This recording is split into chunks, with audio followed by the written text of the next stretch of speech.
From long clamored for comebacks being made legit, to fans having anything but a bad feeling about a character's Force abilities, these compelling theories turned out to be 100% on the money later down the road. The always fantasizing Gareth here from What Culture Star Wars, and here are 10 Star Wars fan theories that became fact. Number 10, Qui-Gon returns in Force Ghost form.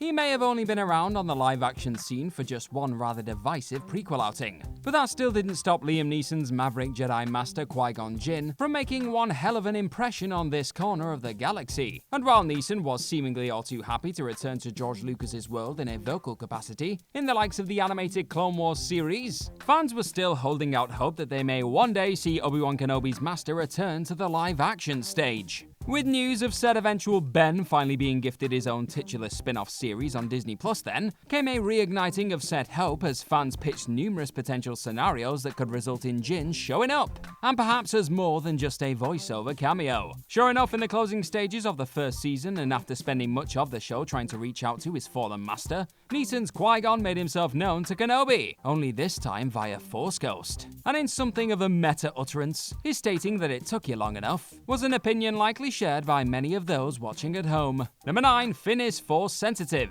Early on, it seemed to be written in the stars that Finn would play a hugely significant role in the fate of the galaxy by the time the sequel trilogy came to a close. And while that ultimately turned out to be disappointingly not the case, with the one-time Stormtrooper often being sidelined in favor of more Reylo Force bonding, fans still refused to accept that the Force wasn't strong with this particularly underserved hero. As it goes, Finn's proficiency with a lightsaber in Episode 7 and abundance of feelings in The Rise of Skywalker all eventually paved the way for the revelation that he was actually Force sensitive all along, as reportedly confirmed by those films' director J.J. Abrams at a fan Q&A. Now sure, it still doesn't erase the fact that John Boyega was, as the actor himself would state, pushed to the side on the back of his first showing in the sequels, but it at least added a slightly satisfying detail to Finn's overall character that seemed to pay off hopeful fan theories that had been prevalent throughout the ill-fated trilogy. Number 8, Palpatine created Snoke. Fans had often been left pondering how the villainous entity that was Supreme Leader Snoke came into being in the first place, with his origins not being explicitly stated throughout his first two showings in The Force Awakens and The Last Jedi. So with a whole lot of downtime to dream up the scenario that gave birth to this menacing but eventually hilariously dispatched Force user,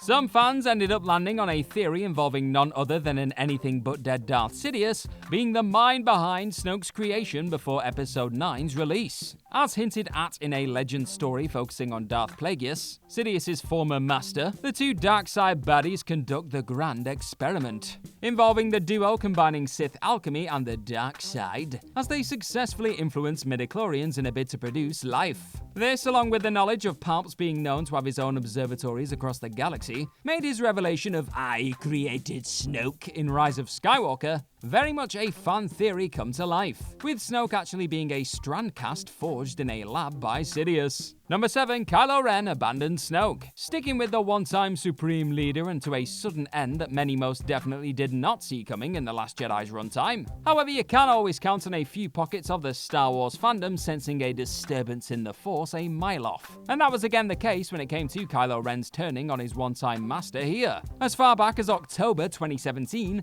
a few months before Episode 8's release, Mike Zero, a known Star Wars theorist, appeared to have figured out what the future held for the former Ben Solo and Strandcast. In his own words when discussing the film's trailer shot showing Ren offering his hand to what appears to be Rey, Kylo Ren lands on Crate, he burns down the Resistance base from within, and saves his own mother Leia. At that point, he has already abandoned his master, Supreme Leader Snoke. Sure, not everything that tumbled out of Zero's mouth came to pass in the end, but Ren's turning on Snoke before landing on Crate was about as accurate a fan theory as they come. Number 6, a familiar Stormtrooper. Star Wars fans have a funny old habit of latching onto characters that initially appear to be little more than side players in the eyes of those forging the big screen tales pumped into theaters. And that was again the case when it came to another unexpectedly awesome presence in Disney's The Force Awakens sequel starter, with an all-round badass traitor shouting Stormtrooper quickly becoming a standout for many. So much so that fans took to affectionately naming the baton-flourishing troop TR-8R, get it? and despite it later being made known that his official name was actually FN2199 with his nickname being Nines, the prevailing theory of this trooper and Finn actually having known each other quite well before the latter's eventual defection would actually turn out to be genuine canon in the end.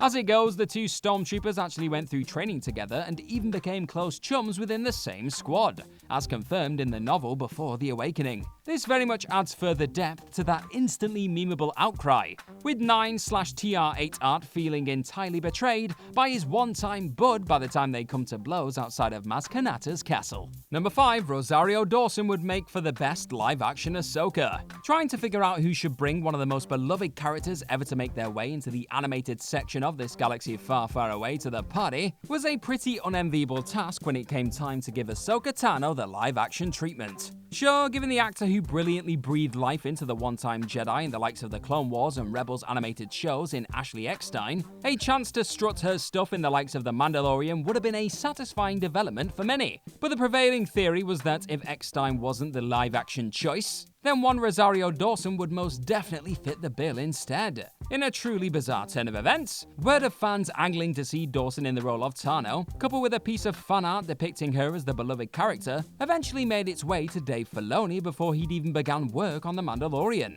And sure enough, when the time came to throw the character into the Mando mix, when Filoni was asked by Jon Favreau who he would have play her, his answer of, well, Rosario Dawson's top of my list, set a fan fiction ball well and truly rolling. Number 4, Princess Leia is strong with the Force. From the minute it was made known that Leia Organa was the other that Yoda was referencing during The Empire Strikes Back, fans have been clamoring to see the princess-turned-general show off her true Force potential on the big screen.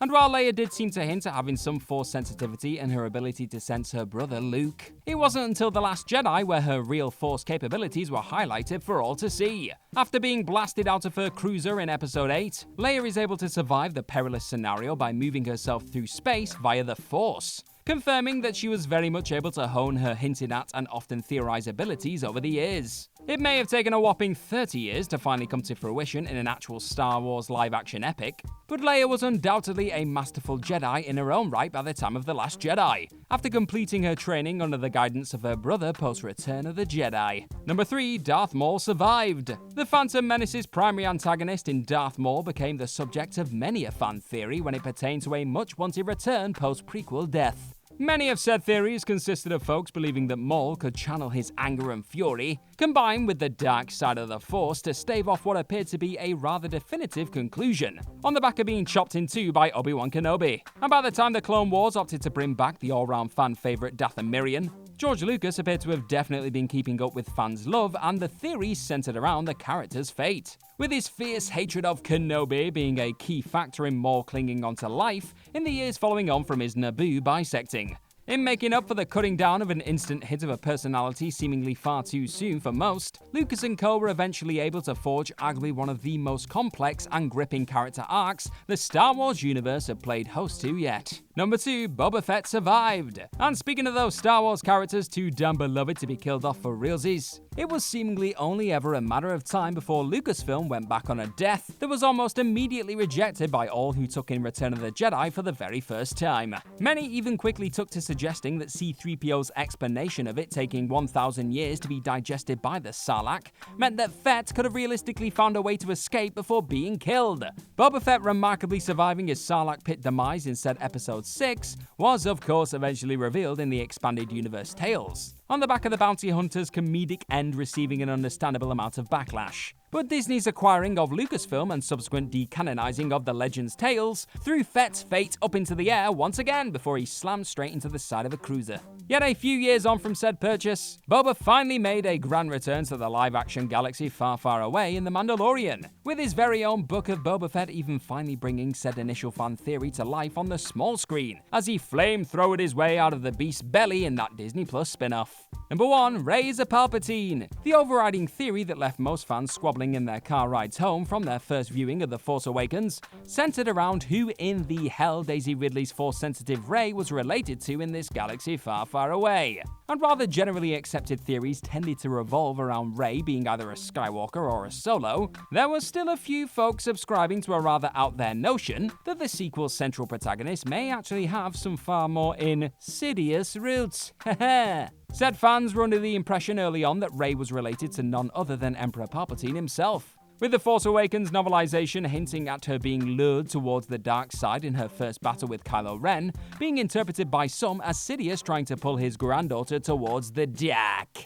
Far from being a completely unimaginable throwaway theory, however, J.J. Abrams would ultimately follow through on said direction, revealing that Rey was actually the daughter of Palpatine's Strangcast son. But because this galaxy must always have a Skywalker present, apparently, Rey eventually opts to discard her last name in favor of Luke and Leia's family moniker in the closing stages of Episode 9, which went down an absolute treat with everybody, didn't it? And that's our list. Know of any other Star Wars fan theories that became fact? Let us know all about them in the comments section right down below, and do not forget to like, share, and click on that subscribe button while you're at it. Also, if you're into this kind of thing, then head on over to whatculture.com and find some more awesome articles just like the one this video you are watching right now is based on. I've been Gareth from What Culture Star Wars. Thank you as always for clicking on this video today. May the Force be with you, and hopefully I will see you very, very soon. Bye bye!